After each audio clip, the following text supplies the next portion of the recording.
I'm Perry Russom in New York. We have some breaking news. President Trump now on his way to Israel amid a ceasefire in Gaza and the expected release of the remaining hostages.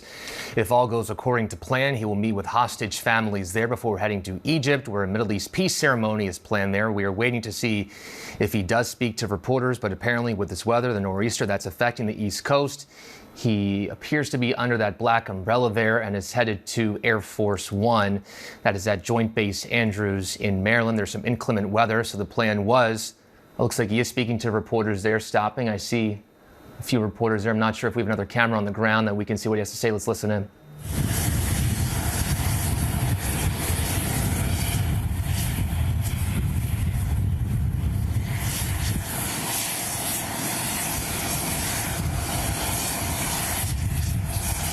Papers and your own networks. Everybody's very excited about this moment in time. So I'll see you on the plane. I think you're traveling with us, but this is a very special event. There had 500,000 people yesterday and today in Israel, and also the Muslim and Arab countries are all cheering. Everybody's cheering at one time. That's never happened before. Usually if you have one cheering, the other isn't. The other is the opposite. This is the first time everybody is amazed and they're thrilled, and it's an honor to be involved, and we're going to have an amazing time, and it's going to be something that's never happened before. So I'll see you on the plane, and we're going to have a good time. Okay, Peter? Nice to see you. Thank you, everybody. See you in a little while. Thank you, sir. Good morning, Gaza. Over. All right, President Trump speaking to reporters for a little bit more than a minute there as he is on his way to Air Force One at Joint Base Andrews in Maryland. President Trump saying this will be a special event as he heads out to the Middle East, starting with Israel, saying it's an honor to be involved and I will see you on the plane. Yesterday at Hostage Square in Tel Aviv, there was quite the amount of excitement from people on the ground, as we heard from Jared Kushner, President Trump's son-in-law, as well as Steve Witkoff, the U.S. envoy to the Middle East. There were chants of "Thank you, Trump," as Witkoff and Kushner, as well as Ivanka Trump, President Trump's daughter, spoke to the thousands of people gathered in Hostage Square. Let's bring in ABC's Alex Perche. Alex, we know Trump is headed to Israel and Egypt. What more do we know about this trip? Well, Perry, I can tell you that there's a little bit of a delay here. The president was supposed to take off around 3:30 this afternoon. You saw him just gaggling there with the White House press pool. I think they're about to board the plane as they take off. Delayed a little bit over an hour. You mentioned that nor'easter. I'm not sure if weather played a part in this, but certainly a little bit behind schedule here. But once the president lands, he's first stopping in Israel, Tel Aviv, where he will meet with those hostage families. We believe some 20 of those 48 hostages are still alive. He's going to meet with them privately at the Knesset, and then he will address the Knesset in Tel Aviv before heading to Egypt. And you saw the president really kind of herald this as a good time and something to really celebrate. And this is a big win for him because not only is he front and center during this phase one of a ceasefire, he'll be going to Egypt and holding a joint forum with Egyptian President Sisi, which it's a Middle East peace ceremony where Trump will be able to lay out his vision to achieve peace in the region. Yeah, Alex, you mentioned the weather. They call this a bad weather call. So he was supposed to take off from Marine One from the White House South Lawn using Marine One, the helicopter, to go to JBA. But because of the weather, they had to drive the 14 miles from the White House to Joint Base Andrews. This is really a critical and fascinating time for President Trump.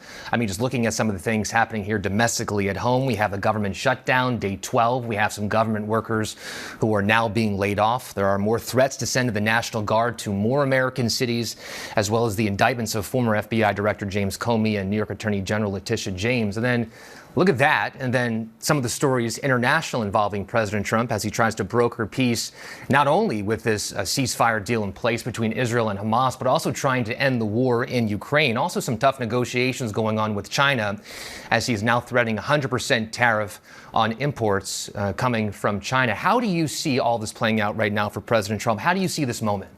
Well, right now, the administration is viewing this foreign policy as a huge win. The president campaigned as a candidate on ending conflicts around the world.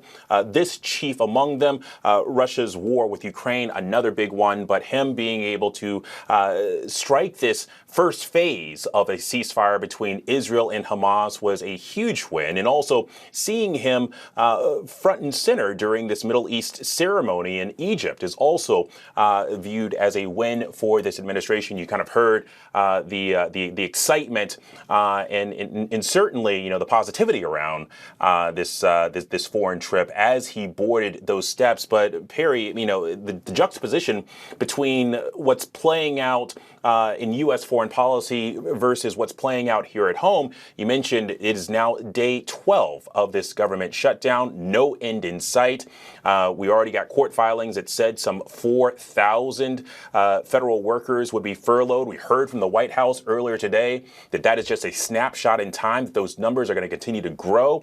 Already, the administration working to find funds, billions of dollars, to make sure the 2 million military service members who are part of that essential federal workers group, they have to work through this shutdown, make sure that they get paid on October 15th. But the fact of the matter is there are tens of thousands of other federal employees that will either not receive pay or on furlough because of this shutdown. You talked about the tariff situation with China. Those 100% tariffs could go into effect on November 1st. It's a retaliatory measure by Trump because of China's policy with its rare earth minerals. The president accused China of holding them hostage. But listen, this is a really kind of a poignant moment for him as this administration is really trying to stake a significant win.